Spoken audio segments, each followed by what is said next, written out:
মানুষের জীবনের কিছুই নাই। এই জন্যই আমার মালিক আল্লাহ বলছে, বান্দা ওয়াবুদুল্লাহ, আমি মালিকের ইবাদত করো, করো ইবাদত তুমি আমি মালিকের। কুল, হুজুর বান্দাকে জানান, ইন্না সলাতি, ওই ইবাদত সালাতটা আমি আল্লাহর জন্য যেন করে। আমার পীর মুর্শিদ শিখাইছিলেন, বাবা কাতা সোজা করে দাঁড়ান, খেয়াল কালবের মধ্যে ডুবে আল্লাহকে সেজদা দেন, খেয়াল কালবে কালব আল্লাহর দিক, আল্লাহকে হাজির নাজির জেনে, আল্লাহর একত্ববাদকে জেনে আল্লাহর সামনে আপনি দাঁড়াইছেন, এটা চিন্তা করে আল্লাহকে সেজদা দেন, তাহলে এই সেজদাটা আপনার জন্য কবুল হবে। এটার নাম আসসালাতু মিরাজুল মুমিনিন। এই সালাতে যারা দাঁড়ায় তাদের সঙ্গে আল্লাহর সঙ্গে তাদের কথা হয়ে যায়। এজন্য ওলিদের নামাজ আমাদের নামাজ একরকম না। এই জন্য আল্লাহর ওলিরা সারা রাত ইবাদতে কাটাইতেন, সারা রাত ইবাদতে কাটাইতেন, সারা দিন আল্লাহর ইবাদতে কাটিয়ে দিয়েছেন, সারা রাত কাটাইছেন, সারা দিন কাটাইছেন। তারা তাদের সময়টাকে নষ্ট করেন নাই, আমরা আমাদের সময়টাকে নষ্ট করে দেই। তফাৎটা অনেক বিরাট, অনেক বিরাট তফাৎ আপনার আমার ওলিদের সাথে আমাদের তফাৎ বিরাট।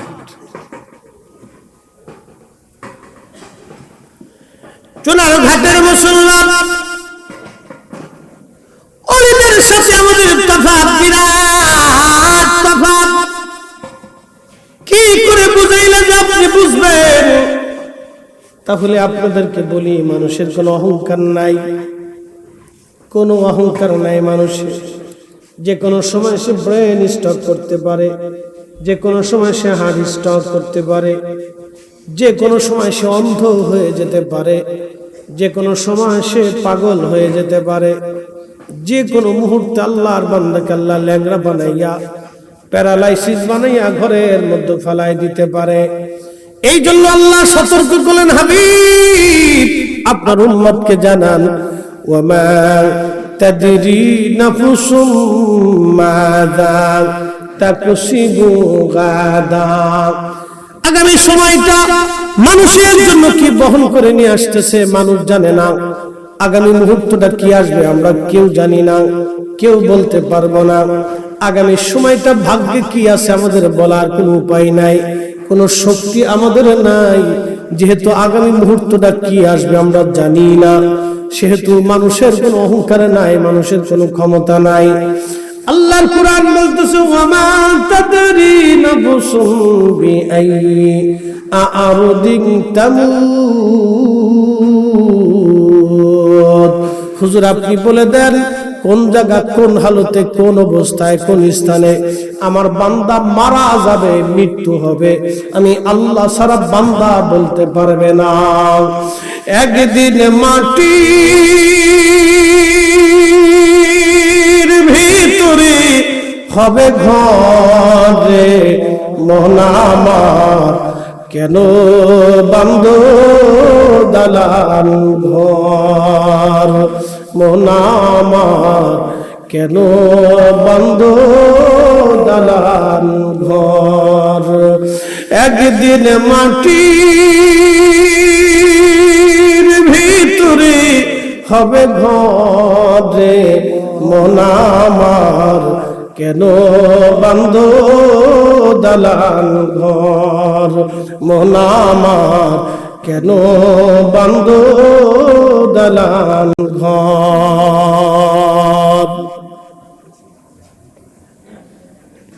মানুষ জানে না কোথায় কোন দিকে তার মৌত আসবে। বিজ্ঞান বলতেছে মানুষ মরণশীল, আর আল্লাহ বলে কুল্লু নাফস, প্রত্যেকটা জীবন মরণশীল। যায়িকাতুল মউত, সব জীবনগুলি মরণশীল।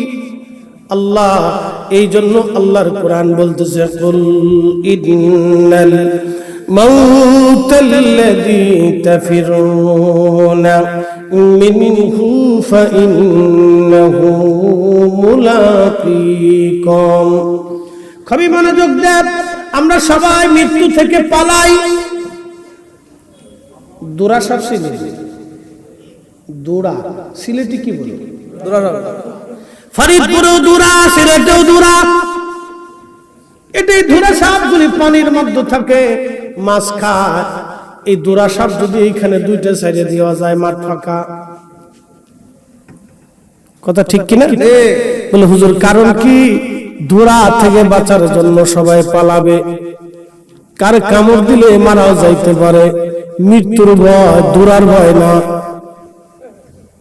ভয়টা কিন্তু দুরার না, ভয় হলো মৃত্যু, ও কামড় দিলে মারা যাইতে পারে। আর যদি গুগরা সাপ ছেড়ে দেওয়া যায় তো আরো উপরে তুমি বক্তা সহ ফাঁকা। কি কথা বলেন? বক্তা সহ ফাঁকা। তার অর্থ হচ্ছে সবারই ডর, কারে কামড় দিবে, কামড় দিলে জায়গায় বেড়ে। গুখরার ভয় না, ভয় হলো মরণের। আল্লাহ বলতেছে হুজুর উম্মতকে বলেন তারা মরণ থেকে পালায়, কিন্তু আসলে মরণ থেকে কি পালানোর কোন সুযোগ আছে? না। ও তোর পিছে পিছে ঘুরছে সমর, কোন দিন জানি তোর হয় সমন জারি। দেখ না মন ঝাঁক মারিয়ে দুনিয়াদারি। ভাই বন্ধু আপন জনা সঙ্গে তোমার কেউ যাবে না রে। ও তোর খালি হাতি একা পথি, ও তোর খালি হাতি একা পথি যাইতে হবে মন বেরি। দেখ না মন ঝাঁক মারিয়ে দুনিয়াদারি।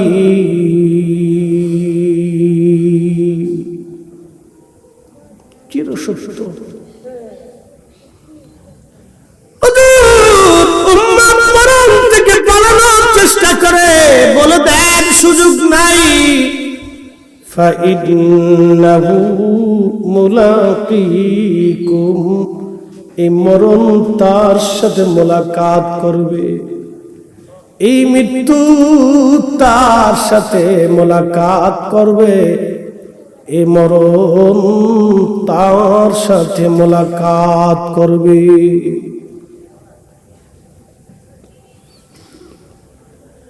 চৌধুরী বাজারের চূড়ানো ঘাটের মুসলমান,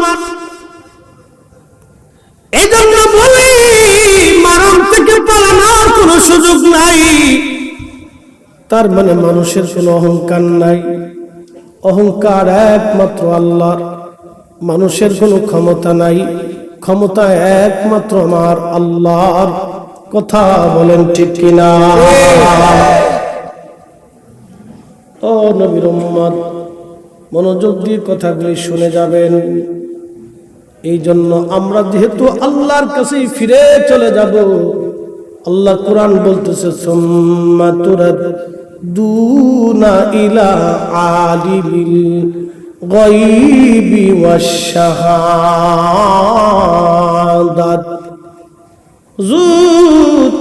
অতঃপর আমার বান্দারা আমি আল্লাহর কাছে ফিরে আসবে। আমি একমাত্র মালিক, তার গোপনে গোপনে সব আমি জানি। ফায়ুনাব্বিউকুম বিমা কুনতুম তা'মালুন। দুনিয়াতে বান্দা যা যা করছিল আমি সব সেই দিন তারে দেখাই দিব। সে কি করছিল আমি আল্লাহর দেওয়ার সময়, আমি আল্লাহর জীবন দেওয়া জীবন, আমি আল্লাহর দেওয়া বৃষ্টি, আমি আল্লাহর দেওয়া সূর্য। আচ্ছা আপনারা বলেন, এই সূর্যটা যদি আলো না দিত, পৃথিবীর জায়গা পৃথিবী থাকতো না, গাছের জায়গা গাছ হতো না, পাহাড়ের জায়গা পাহাড় থাকতো না, পানির জায়গা পানি হতো না, মাছের জায়গা মাছ হতো না, মানুষও বেঁচে থাকতো না। কারণ অন্ধকারে কিছুই বাঁচে না। তার বাস্তব প্রমাণ একটা ইট ঘাসের উপরে যদি আপনি রেখে দেন, 10 দিন 15 দিন পরে যায় ইটটা সরাবেন, দেখবেন ইটের নিচে যত ঘাস আছে সব ঘাসগুলি একেবারে সাদা হয়ে গেছে, মরে গেছে। কারণ সূর্যের আলো না পাওয়ার কারণে এই ঘাসগুলি মরে গেল। আল্লাহ এই সূর্যটারে দিয়া পৃথিবীর মানুষকে সৃষ্টিকে আল্লাহ বাঁচায় রাখছে। এখন বলেন, সূর্যটাকে যিনি জ্বালায় রাখলেন সেই মালিকের নাম কি? পৃথিবীর সমস্ত শক্তি যদি এক জায়গা হয়, বলেন একটা মিনিটের জন্য সূর্যটাকে কি দেরিতে উঠাইতে পারবে? না। তাহলে সূর্য কার আইনে উঠে? আল্লাহ। কার আইনে ডুবে যায়? আল্লাহ। কারে সেজদা দেয়? আল্লাহ। আশ-শামসু ওয়াল কমারু ওয়ান নুজুম ওয়াল জিবালু ওয়াশ-শাজারু ওয়াদ-দাওয়াবু ওয়া কাসীরুম মিনান নাস। আল্লাহর কোরআন বলতেছে, হাবিব আলাম তারা, আপনি কি দেখেন না, আন্নাল্লাহা ইয়াসজুদু লাহু মান ফিস সামাওয়াতি ওয়া মান ফিল আরদ। আসমানে জমিনে, আসমানে জমিনে, সপ্তম আকাশ আর সপ্তম জমিনের মধ্যে যা আছে সব আমি আল্লাহকে সেজদা দেয়। ও নবী, আপনি কি দেখেন না সব আমি আল্লাহর সেজদা দেয়? তাহলে গাছে যে আল্লাহর সেজদা দিল, আমরা না দেখলেও আমার নবী দেখছে। আসতে হলো কেন? আরো জোরে। যারা বলে দেখে না, আমি বলবো বাইরে তোমার চোখ অন্ধ, আর না হয় ইমান কানা।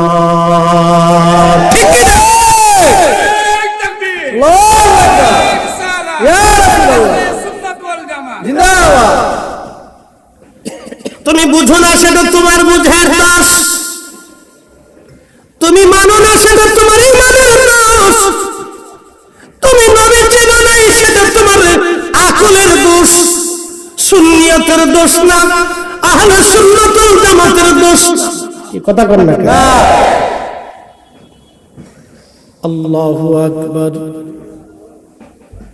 পাথরে আল্লাহর জিকির করে, সুবহানাল্লাহ। কি হবে? পাথরে কার জিকির করে? আল্লাহ। পাথরে শুধু আল্লাহর জিকিরই করতো না, নবী দেখার সাথে পাথর নবীরে সালামও দিত। সুবহানাল্লাহ। চাঁদে জিকির করে কার? আল্লাহ। চাঁদে শুধু আল্লাহর জিকিরই করে না, আর নবীরে দেখার পরে সালাম দিত। সুবহানাল্লাহ। আসতে হলো কেন? জোরে বলেন সুবহানাল্লাহ। আসমান জিকির করে কার? আল্লাহ। ফেরেশতারা জিকির করে কার? আল্লাহ। আমার নবী যখন মেরাজে যায়, ফেরেশতারা কি বসেছিল না সালাম দিয়েছে নবীকে? সালাম।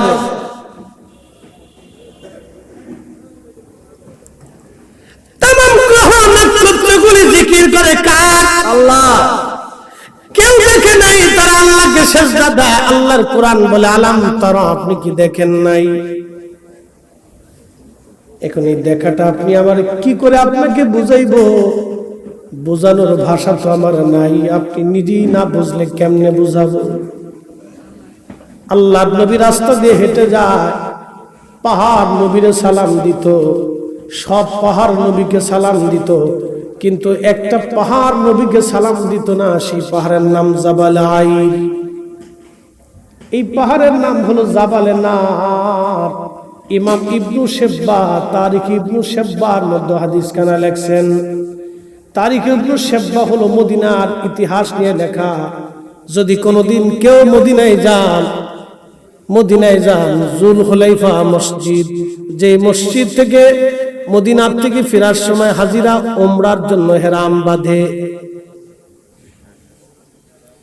জুলহুলাইফা মসজিদের পাশেই দেখবেন বিরাট বড় পাহাড়। এই পাহাড়ের নাম জাবাল আইর। মদিনা ঢোকার সময়, আল্লাহর নবী হিজরত করার সময়, রাসূল করিম জাবালে সৌরের পাশে ছিল জাবালে সাবির।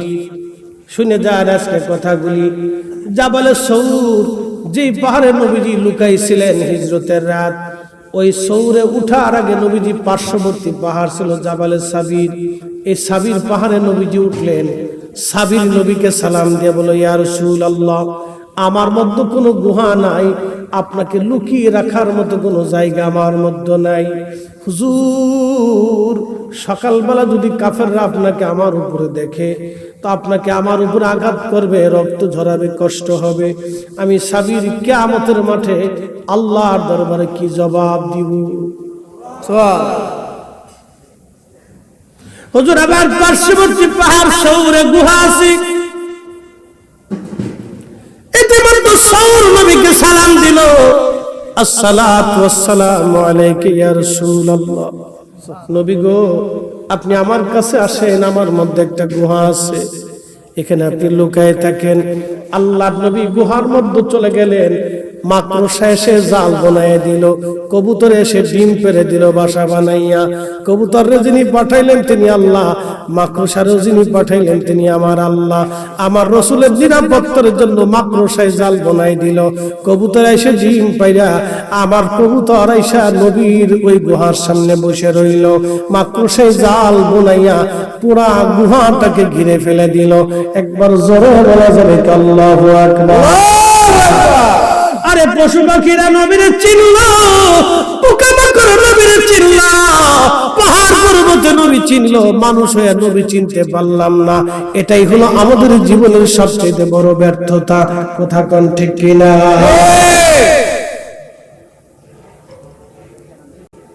বুঝানোর মতো কোনো ভাষা জ্ঞান আমার নাই, এলেমও নাই। আমি অনেক বড় কোনো আলেম সালেম কিচ্ছু হুই দেখালি ওয়াজ করতে কোন রকম কামিল ফাঁস করছি আর কি, কোন রকম ফাঁস করছি। আমি আমার এক উস্তাদের কাছে পড়তাম, এই 40 বছর বুখারী শরীফ পড়েছি। আমি বলতাম বুড়া মুহাদ্দিস বলতাম, সবাই তাকে মাদ্রাসায় বুড়া মুহাদ্দিস বলতাম।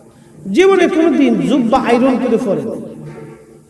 আমি একদিন বললাম, হুজুর আপনি যদি একটু দিতেন দয়া করে, তাহলে এটা ধুয়ে আমি একটু আয়রন করে আনতাম। তো বলছে বাবা বাঁচবই কয়দিন। তখন বুঝছিলাম হুজুরের তাকওয়া কত। উনি যখন বুখারী শরীফ পড়তেন তো মনে হতো যে কোরআনের হাফেজ কোরআন শরীফ পড়তেছে। বুঝতে পারছেন? তো খুব মনোযোগ দিয়ে, সোহবতের কারণে মানুষ আলেম হয়, শুধু অনেক বড় সার্টিফিকেট পেলে মানুষ কিন্তু মানুষ হয় না। সোহবতে মানুষ মানুষ মানুষ হয়। কি কথা বল না কেন? যার বাবা মা ভালো হয়, সন্তান ভালো হয়। দেখবেন যারা ইতর, ওই যত বড় আলেম হোক না কেন, ইতর কিন্তু আলেম হলে তার ইতরামি যায় না। কি কথা বল না? আবার সাধারণ মানুষ, ফ্যামিলি বালা, ভদ্র নম্র, ইউনিভার্সিটিতে পড়লেও তার চরিত্র নষ্ট হয় না। বুঝতে হবে শিক্ষা, ফ্যামিলির ভিতরে শিক্ষা। প্রিয় মুসলমান, এমন বাচ্চা আছে যাকে দিয়ে আপনি গালি দিতে পারবেন না।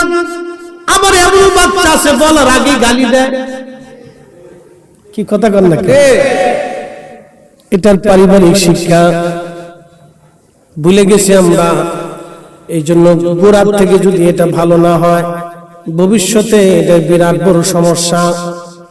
আমাদের আঞ্চলিক ভাষায় একটা গান আছে, কথা বলতে হুজুর মাঝে মধ্যে আগার পাড়া দেগার খাসি তোলালো, তবু পাড়ার ভব খাসলাত না গেল। বুঝছেন? পাড়া এটা কোনো গালি দেবে জন্তু না। হ্যাঁ, তার বিচি ফেলাইলে খাসি, আর বিচি না ফেলাইলে পাড়া। তো সাবান যতই দেন, অসাজারু গাছেরা সেজদা দেয়,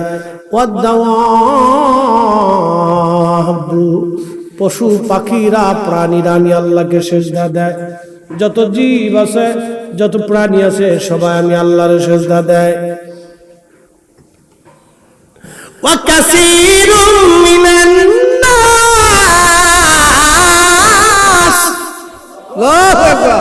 কিছু মানুষ সেজদা দেয়, সবাই সেজদা দেয় না আল্লাহরে।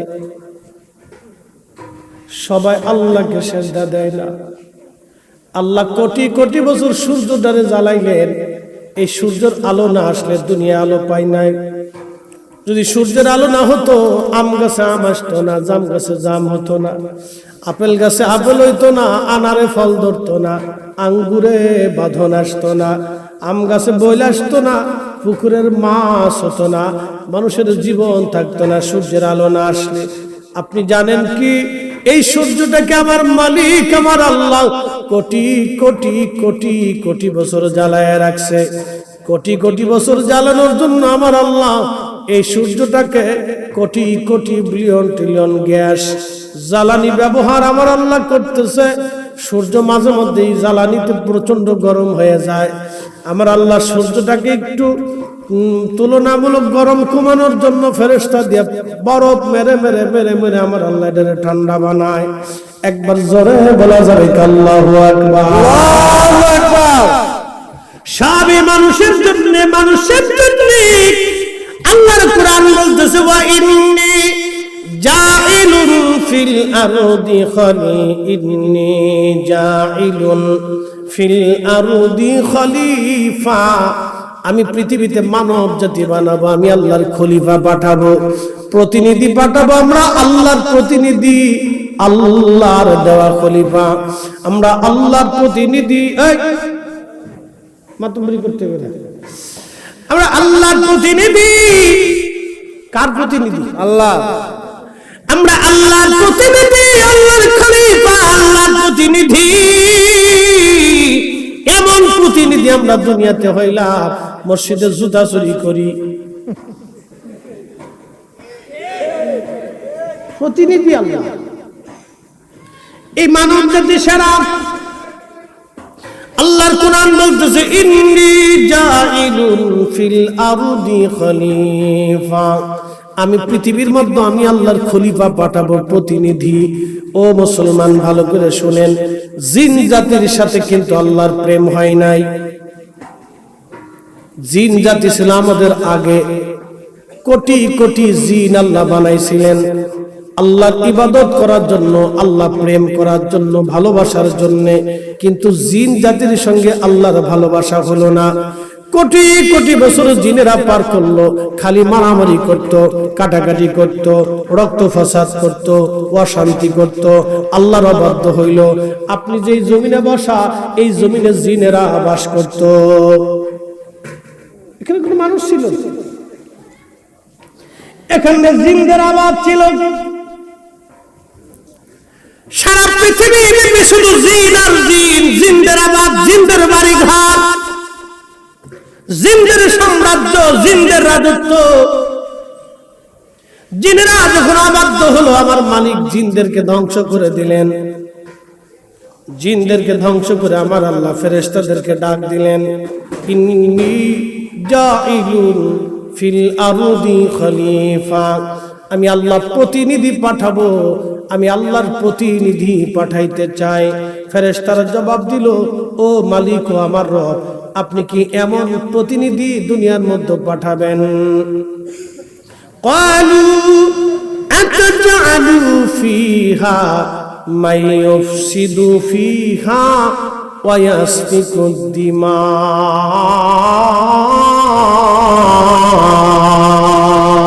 আল্লাহু আকবার। এখানে আমাদের অনেক কিছু বুঝার আছে, আজকে বুঝাই যাচ্ছি। অ্যাটেনশন, লড়াচড়া দিয়ে অনেক কিছু শিকার আছে।